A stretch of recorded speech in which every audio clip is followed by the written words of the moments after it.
আকাশবাণী খবর পড়ছে সুদীপ বসু। এখনকার বিশেষ বিশেষ খবর হলো, প্রধানমন্ত্রী নরেন্দ্র মোদী নতুন দিল্লিতে সাংসদদের জন্য বহুতল আবাসের উদ্বোধন করেছেন। বলেছেন, এনডিএ সরকারের আমলে সময়ের আগেই অনেক প্রকল্পের কাজ শেষ করা হয়েছে। অর্থমন্ত্রী নির্মলা সীতারামন বলেছেন, দ্রুত অর্থনৈতিক সংস্কারের কারণেই ভারত বিশ্ব বিনিয়োগ মানচিত্রে অত্যন্ত পছন্দের কেন্দ্র হয়ে উঠেছে। দেশে কোভিড-19 থেকে আরোগ্যের হার 93.68%। সুস্থ হয়ে উঠেছেন 85 লক্ষের বেশি মানুষ। বঙ্গোপসাগরে সামুদ্রিক ঘূর্ণিঝড় সৃষ্টি হবার প্রেক্ষিতে ক্যাবিনেট সচিব রাজীব গৌবার পৌরোহিত্যে গতকাল জাতীয় বিপর্যয় ব্যবস্থাপনা কমিটির বৈঠক হয়েছে। প্রয়াত অসমের প্রাক্তন মুখ্যমন্ত্রী তরুণ গগৈ। করোনা সংক্রমণ এড়াতে মাস্ক পরুন ও ঠিকভাবে পরুন। 2 গজ দূরে থাকুন, নিরাপদ দূরত্ব বজায় রাখুন, হাত ও মুখ পরিষ্কার পরিচ্ছন্ন রাখুন। আসছে বিস্তারিত খবরে। এনডিএ সরকারের আমলে শুরু হওয়া অধিকাংশ নির্মাণই সময়ের অনেক আগে সম্পূর্ণ হয়েছে বলে প্রধানমন্ত্রী নরেন্দ্র মোদী জানিয়েছেন। গতকাল ভার্চুয়াল মাধ্যমে নতুন দিল্লির বিডি মার্গে সাংসদদের জন্য বহুতল আবাসনের উদ্বোধন করে তিনি বলেন, সমস্যাকে না এড়িয়ে তার মোকাবিলা করে সমাধান খুঁজে বের করতে হবে। আম্বেদকর আন্তর্জাতিক কেন্দ্র 23 বছর অপেক্ষা করার পর তাঁর আমলেই গড়ে তোলা হয়েছে বলে প্রধানমন্ত্রী উল্লেখ করেন। এনডিএ সরকারের সময়কালে তৈরি করা বিভিন্ন নির্মাণের কথা প্রধানমন্ত্রী তাঁর ভাষণে তুলে ধরেন। শ্রী মোদী বলেন, বিধিনিয়ম মেনে অতিমারী পরিস্থিতিতেও সংসদের কাজকর্ম সুষ্ঠুভাবে চলেছে। সপ্তাহান্তেও সংসদ বসেছে। তিনি বলেন, দেশ এক নতুন দিকে এগিয়ে চলেছে, যার প্রভাব সংসদেও দেখা গেছে। প্রথমবার সংসদে পা রাখছেন 300 জন সাংসদ। আমাদের সংবাদদাতা জানিয়েছেন, 80 বছরেরও বেশি পুরনো 8টি বাংলোর জায়গায় এই 76টি ফ্ল্যাট গড়ে উঠেছে। অনুমোদিত ব্যয়ের 14% কম খরচে গড়ে উঠেছে এই আবাসন। কেন্দ্রীয় অর্থমন্ত্রী নির্মলা সীতারামন বলেছেন, দ্রুত অর্থনৈতিক সংস্কারের কারণেই ভারত বিশ্ব বিনিয়োগ মানচিত্রে অত্যন্ত পছন্দের গন্তব্য হয়ে উঠেছে।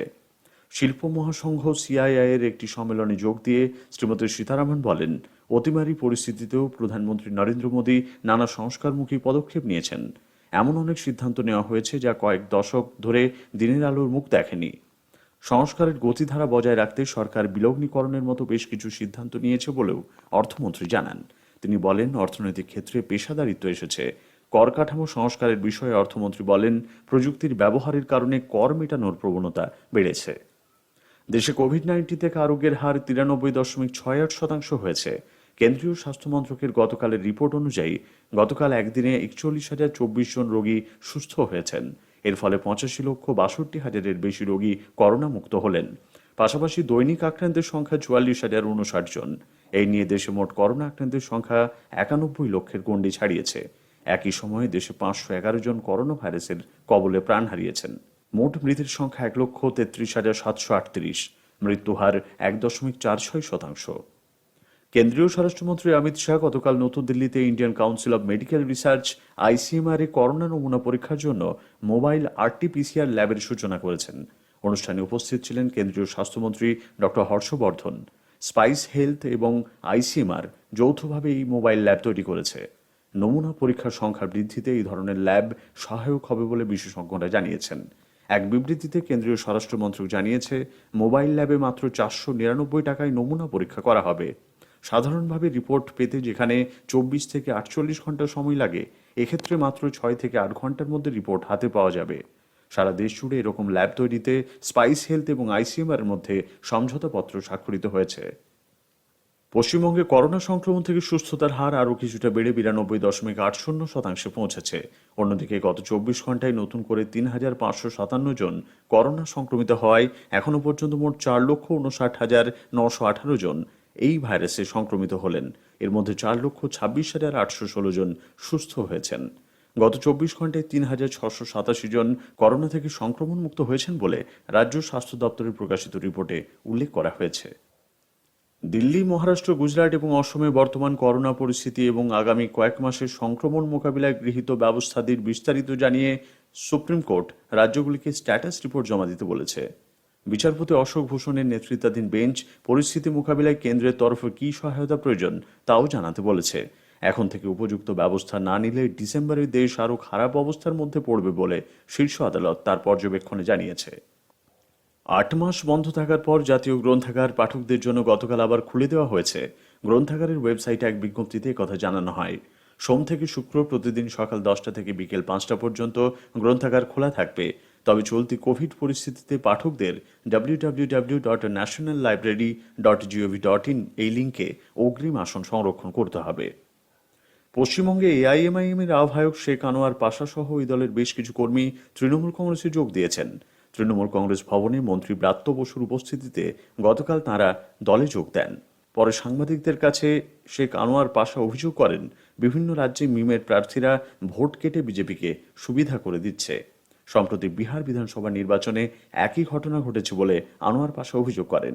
তিনি বলেন, বাংলায় বিভাজন তৈরির চেষ্টা করা হচ্ছে।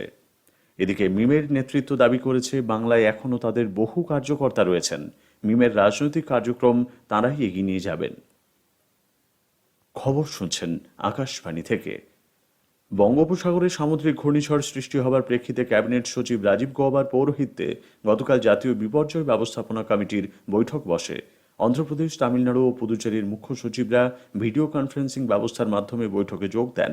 ক্ষয়ক্ষতি এড়াতে কী ধরনের পদক্ষেপ নেওয়া হয়েছে সে সম্পর্কে তাঁরা ক্যাবিনেট সচিবকে বিস্তারিত অবহিত করেছেন। আবহাওয়া দপ্তরের মহানির্দেশক ডক্টর মৃত্যুঞ্জয় মহাপাত্র ঘূর্ণিঝড়ের বর্তমান অবস্থান নিয়ে আলোচনা করেন। এর অভিমুখ নিয়ে রাজ্য সরকারগুলিকে নিয়মিত অবহিত করা হবে বলেও জানিয়েছেন তিনি। সম্ভাব্য বিপর্যয় কমাতে এনডিআরএফ এবং এসডিআরএফ এর দলকেও প্রস্তুত রাখা হয়েছে।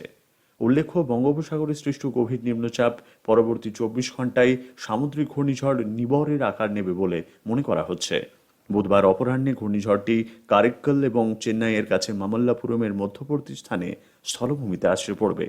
বাতাসের সর্বোচ্চ গতিবেগ ঘন্টায় 100 থেকে 120 কিলোমিটার পর্যন্ত হতে পারে বলে আবহাওয়া বিভাগ জানিয়েছে। বিহার বিধানসভার 5 দিনের অধিবেশন গতকাল শুরু হয়েছে। 27 নভেম্বর পর্যন্ত অধিবেশন চলবে। রাজ্যে নতুন সরকার গঠিত হবার পর এটাই প্রথম অধিবেশন। অংশগ্রহণকারী সব বিধায়কদের করোনা পরীক্ষা হয়েছে। অধ্যক্ষ প্রতিম জিতন রাম মাঞ্ঝি 243 জন বিধায়কের মধ্যে গতকাল 190 জনকে শপথ বাক্য পাঠ করান। বাকি বিধায়করা আজ শপথ নেবেন। অসমের প্রাক্তন মুখ্যমন্ত্রী তথা বর্ষিয়ান নেতা তরুণ গগৈ প্রয়াত। বয়স হয়েছিল 86 বছর। বেশ কিছুদিন ধরে করোনা পরবর্তী নানা সমস্যায় ভুগছিলেন তিনি।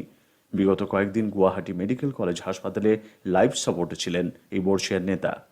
রাষ্ট্রপতি রামনাথ কোবিন্দ এবং প্রধানমন্ত্রী নরেন্দ্র মোদী তরুণ গগৈয়ের প্রয়াণে গভীর শোক ব্যক্ত করেছেন। শোকবার্তায় রাষ্ট্রপতি বলেন, দেশ এক রাজনৈতিক এবং প্রশাসনিক কাজে দক্ষ নেতাকে হারালো। তাঁর মুখ্যমন্ত্রীত্বে অসমের নানা ক্ষেত্রে যুগান্তকারী পরিবর্তন ঘটেছে। প্রধানমন্ত্রী নরেন্দ্র মোদী তাঁর বার্তায় বলেন, তরুণ গগৈ একজন জনপ্রিয় নেতা ছিলেন। শোক ব্যক্ত করেছেন উপরাষ্ট্রপতি এম ভেঙ্কাইয়া নাইডু এবং কেন্দ্রীয় স্বরাষ্ট্রমন্ত্রী অমিত শাহ। কংগ্রেস নেতা রাহুল গান্ধী বলেন, প্রয়াত নেতা অসমের মানুষকে একত্রিত করতে উল্লেখযোগ্য ভূমিকা নিয়েছিলেন। তরুণ গগৈয়ের মৃত্যুতে গভীর শোক প্রকাশ করেছেন কংগ্রেসের লোকসভা দলনেতা অধীর রঞ্জন চৌধুরী। এক শোকবার্তায় তিনি বলেছেন, উত্তর পূর্ব ভারতে কংগ্রেসের একজন স্তম্ভকে আমরা হারালাম। নিরস্ত্রীকরণ এবং পরমাণু অস্ত্র প্রসার রোধ বিষয়ে ভারত ও ইউরোপীয় ইউনিয়নের মধ্যে 6ষ্ঠ পর্বের ভার্চুয়াল বৈঠক গতকাল অনুষ্ঠিত হয়েছে। পরমাণু, রাসায়নিক, জৈব অস্ত্র ব্যবহার না করা ছাড়াও চিরাচরিত যুদ্ধ হাতিয়ার, বহির্মহাকাশে নিরাপত্তার মতো নানা কৌশলগত বিষয়ে আলোচনা হয়। ভারত ও ইউ এর মধ্যে পারস্পরিক স্বার্থ সংশ্লিষ্ট সহযোগিতা বৃদ্ধি এবং আন্তর্জাতিক নিরাপত্তা সহ নানা ক্ষেত্রে অংশীদারিত্ব আলোচনায় জায়গা পেয়েছে। করোনা সংক্রমণ লাগাতার বৃদ্ধি পাওয়ায় বাংলাদেশ সরকার জনবহুল স্থানে মাস্কের ব্যবহার নিশ্চিত করতে কড়া ব্যবস্থা নেওয়ার সিদ্ধান্ত নিয়েছে।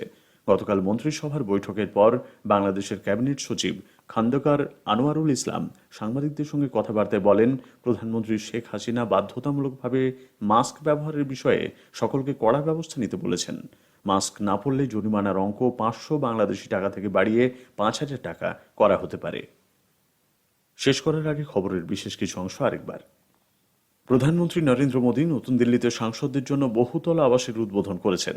বলেছেন, এনডিএ সরকারের আমলে সময়ের অনেক আগেই প্রকল্পের কাজ শেষ করা হয়েছে। অর্থমন্ত্রী নির্মলা সীতারামন বলেছেন, দ্রুত অর্থনৈতিক সংস্কারের কারণেই ভারত বিশ্ব বিনিয়োগ মানচিত্রে অত্যন্ত পছন্দের গন্তব্য হয়ে উঠেছে। প্রয়াত অসমের প্রাক্তন মুখ্যমন্ত্রী তরুণ গগৈ। খবর শেষ হলো।